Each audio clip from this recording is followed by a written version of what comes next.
विद्यार्थी मित्रों, अभी हम इसके पहले जैसे दूसरा चैप्टर पढ़ रहे थे रैखिक सहसंबंध के बारे में, तो उसमें से अभी हमने थ्योरी में पढ़ाया होगा कि जैसे कोई भी संख्या अगर अपने को क्रमांक सहसंबंध ज्ञात करना हो या सहसंबंध ज्ञात करना हो तो उसके सवाल को कैसे सॉल्व करेंगे। जैसे इसके पहले के वीडियो में सारी थ्योरी समझा दी गई थी, अभी हमारा टॉपिक चालू हो रहा है सवाल का। हम सवालों को कैसे सॉल्व करेंगे, सहसंबंध आर का मान कैसे ज्ञात करेंगे। जैसे इसमें एक एग्जांपल ये दिया हुआ है, एक सवाल हमारा है, एक सामान्य ज्ञान की स्पर्धात्मक परीक्षा में पूर्व के दिन की तैयारी का परीक्षा फल का प्रभाव जानने के लिए लगभग समान बौद्धिक क्षमता वाले 7 उम्मीदवार एक निर्देश लेकर उन सूचना को एकत्रित किया गया है।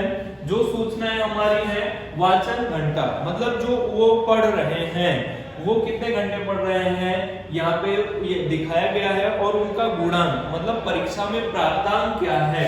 25 है तो 65, 38 75, 30 है 68, 28 है तो 70 गुणांक लाया, 34 घंटे पढ़ा तो 72 गुणांक लाया, 40 घंटे पढ़ा तो वो लेकर के आया 79, उसके बाद 36 तो वो लेकर के आया 75। अब उपयुक्त सूचना से अंतिम मतलब 3 दिनों के वाचन के घंटे व परीक्षा के प्राप्तांक के बीच सहसंबंध आर का मान हम कैसे ज्ञात करेंगे। उसके लिए हमें सबसे पहले सिग्मा एक्स और सिग्मा वाई को देखना पड़ेगा। क्यों देखना पड़ेगा? क्योंकि इसके पहले हमने तुम लोगों को बताया होगा कि अगर हमारा एक्स बार और वाई बार का मान पूर्णांक संख्या आए तो हमें कैसे सॉल्व करना है सवाल को। अगर अपूर्णांक संख्या है तो उसके लिए अलग फॉर्मूला लगता है, बड़ी संख्या हो अपूर्णांक संख्या हो तो उसके लिए अलग फॉर्मूला लगता है। फिलहाल हम यहाँ पे देखेंगे। तो हमारा पहला टॉपिक क्या होता है, इस सवाल को हम क्या करते हैं, कई भागों में बांट देते हैं, तब सवाल हमारे लिए आसान हो जाता है। जैसे यहाँ पर मैंने x की जो वैल्यू लिखी हुई है उसका टोटल जो हमारा सिग्मा x है वो 231 है। इसके बाद y सिग्मा y जो है वो हमारा 504 है। अब ये मान तुरंत जैसे हमको सवाल दिया होगा वैसे हमें सिग्मा x और सिग्मा y ज्ञात करना है। उसके बाद का टॉपिक जो हमारा होगा वो होगा x बार का।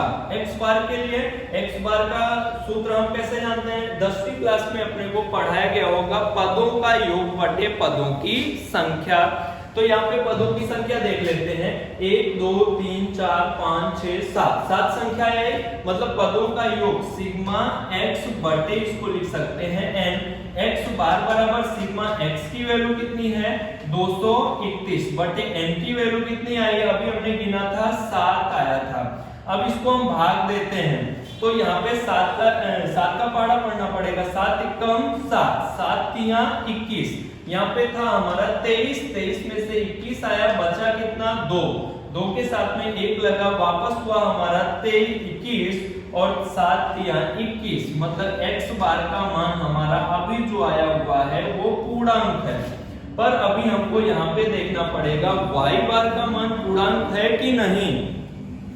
तो उसके लिए हम यहाँ पे लिखेंगे y बार बराबर सिग्मा x सिग्मा y बटे हो जाएगा हमारा n सिग्मा y का मान हमारा यहाँ पे लिखा हुआ है 504 बटे n का मान यहाँ पे है हमारा 7। अब हम यहाँ पे इसको भाग करेंगे तो इसको भाग देने के लिए हम अगर इसको भाग देते हैं तो 7 का पहाड़ा पढ़ेंगे तो 7 एकम 7, 7 सत्ता 49, ये हमारा हुआ कितना 50 था, 50 में से हमारा 49 निकला, बचा 1 4 के साथ लगा हो गया 14, 7 दूना 14। ये y बार का मान भी हमारा आ गया है पूर्णांक संख्या।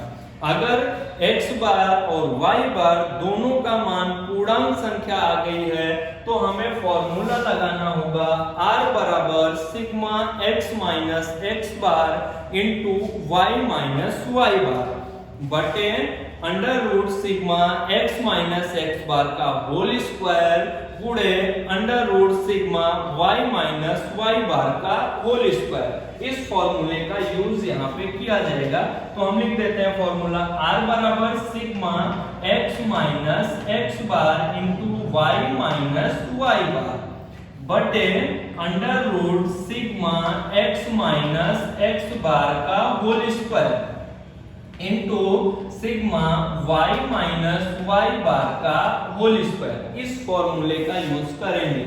अभी फिलहाल हमारा x बार का मान यहाँ पे आ गया है, y बार का भी मान आ गया है। अब हम इसके स्ट्रक्चर को बनाएंगे। तो सबसे पहले हम ज्ञात करते हैं x माइनस एक्स बार। x माइनस एक्स बार लिखने के लिए हमें क्या करना पड़ेगा, यहाँ पे जो हमारी x वाली संख्या है उसको x बार से घटाना पड़ेगा। यहाँ पे 33 लिखा हुआ है, यहाँ पे 25, लेकिन 25 में से 33 हमारा माइनस किया जाएगा तो आने वाला है माइनस का 8। इसके बाद अगला मान हमारा 38 में से 33 माइनस किया जाएगा तो प्लस का 5 आएगा। 30 है और ये हमारी संख्या है 33, 30 में से 33 माइनस करेंगे तो माइनस का 3 आएगा। 28 में से 33 निकाला जाएगा तो हमारा माइनस का 5 आएगा। 34 में से 33 माइनस किया जाएगा तो 1 आएगा। 40 में से 33 को माइनस किया जाएगा 7 आएगा। 36 में से 33 को माइनस किया जाएगा 3 आएगा। देखेंगे यहाँ 7 संख्या, तो 7 संख्या यहाँ है या नहीं। मेरे लिखने में कहीं अगर गलती हुई हो, 7 संख्या ना हो तो सवाल आगे गलत हो जाएगा। 1 2 3 4 5 6 7 संख्या पूरी। अभी हमें क्या करना है, माइनस वाली संख्या और प्लस वाली संख्या को जोड़ लेना। 8 और 3 11 में 5 जुड़ा 16। इसके बाद और कोई संख्या माइनस की नहीं है, तो यहाँ पे हम लिख सकते हैं -16। केवल जानकारी के लिए हम यहाँ पे लिख रहे हैं। इसके बाद 5 प्लस का 5 6 और 7 13 3 16 हमारा प्लस का और 16 माइनस का हो गया 0, मतलब इसका मान आ गया हमारा 0। और आगे सॉल्व करेंगे तो यहाँ पे हमारा क्या होगा, y माइनस y बार आएगा। अभी वही प्रोसेस यहाँ भी करनी है जो अभी हमने इसके पहले किया हुआ है, वही प्रोसेस हमको यहाँ पे भी करनी है। तो हम इसके लिए क्या करेंगे, y माइनस y बार के लिए यहाँ पे y बार का मान हमारा आया हुआ है 72, y का मान है 65। तो 65 में से 72 माइनस किया जाएगा, तो 65 में से 72 माइनस किए तो कितना आया हमारा, -7 आएगा। फिर आगे 75 में से 72 माइनस किए तो हमारा कितना आएगा 75, ये हमारा 75 मतलब 75 में से 72 माइनस किए तो ये हमारा 3 आ जाएगा। 68 में से 72 माइनस किए तो 68 में से 72 माइनस करेंगे तो माइनस में ही आएगा, कितना आएगा 4 माइनस का। फिर 70 में से 72 तो माइनस का 2, 72 में से 72 तो 0, 79 में से 72 माइनस किए तो यहाँ पे हमारा आएगा 7। इसके बाद 75 में से 72 माइनस किए 3। वापस हम संख्या को गिन लेते हैं 7 है या नहीं। 1 2 3 4 5 6 7। अभी माइनस वाली संख्या प्लस वाली संख्या को वापस जोड़ना है। 7 और 4 11 और 11 2 कितना हुआ 13। इसके बाद 7 3 10 3 13, इसका भी मान आ गया हमारा 0। अभी हम और आगे सवाल को देखते हैं तो हमारा मान आता है x minus x bar into Y minus y बार आता है। हम x माइनस एक्स बार और y माइनस वाई बार को ज्ञात कर देते हैं तो यहाँ पे दोनों संख्याओं का गुणा हो जाएगा, माइनस माइनस प्लस। 8 सते 56 56 हो जाएगा। 5 तिया 15, 3 चौको 12, माइनस माइनस प्लस, ये हो गया 5 दूना 10, 0 में 1 का गुणा हुआ 0, 7 में 7 का गुणा हुआ 49 और 3 में 3 का गुणा हो गया हमारा 9। अब यहाँ पे हम लिखेंगे sigma x minus x bar into Y minus y बार। इसकी कुल वैल्यू हमारी जो आने वाली है वो है 151। अभी हम और आगे सवाल को सॉल्व करेंगे। ये पहला मान आ गया, अभी x माइनस एक्स बार का होल स्क्वायर नहीं आया है। अब यहाँ पे हम लिखेंगे x माइनस एक्स बार का होल स्क्वायर। नीचे हमारा जो मान आएगा वो x माइनस एक्स बार के sigma x minus x bar का होल स्क्वायर है।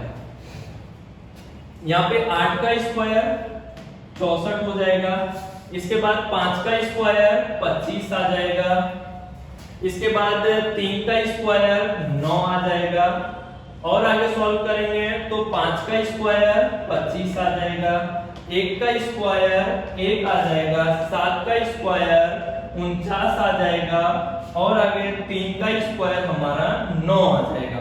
अभी देखते हैं वापस ये संख्याएं पूरी हैं कि नहीं। 1 2 3 4 5 6 7 संख्या पूरी है, और इसका टोटल हमारा जो आने वाला है वो 182 है। अब इसके बाद हम क्या ज्ञात करेंगे, y माइनस वाई बार। यहाँ पे हमारा y माइनस वाई बार का होल स्क्वायर ज्ञात किया जाएगा। तो हम यहाँ पे लिख सकते हैं sigma y minus y bar का होल स्क्वायर। अब यहाँ पे हमें y माइनस वाई बार से होल स्क्वायर ज्ञात करना होगा, तो ये हो जाएगा हमारा 7 में 7 का गुणा होगा तो प्लस का हमारा 49 हो जाएगा, 3 का 9 हो जाएगा, 4 का हमारा स्क्वायर करेंगे माइनस तो 16 हो जाएगा, 2 का स्क्वायर 4 हो जाएगा, 0 का स्क्वायर 0, 7 का स्क्वायर 49 हो जाएगा, और 3 का स्क्वायर हमारा 9, और इसका टोटल मान हमारा जो आने वाला है वो 136 आने वाला है। अभी सभी मान हमारे पास यहाँ पे ज्ञात हैं। अगर सभी मान ज्ञात हैं तो हम सवाल को यहाँ पे सॉल्व करते हैं। आगे हम सबका मान रखते हैं। Sigma x minus x bar का मान हमारा 151 आया हुआ है पूरे के बटे में।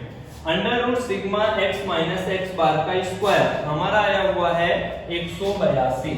अंडर रूट में 182 आया हुआ है पूरे। यहाँ पे अंडर रूट में sigma y minus y bar का मान 136 आया हुआ है।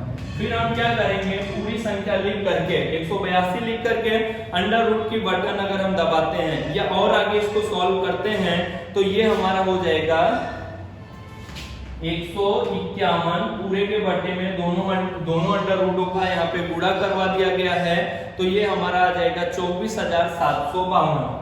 अंडर रूट 24,752 आ जाएगा।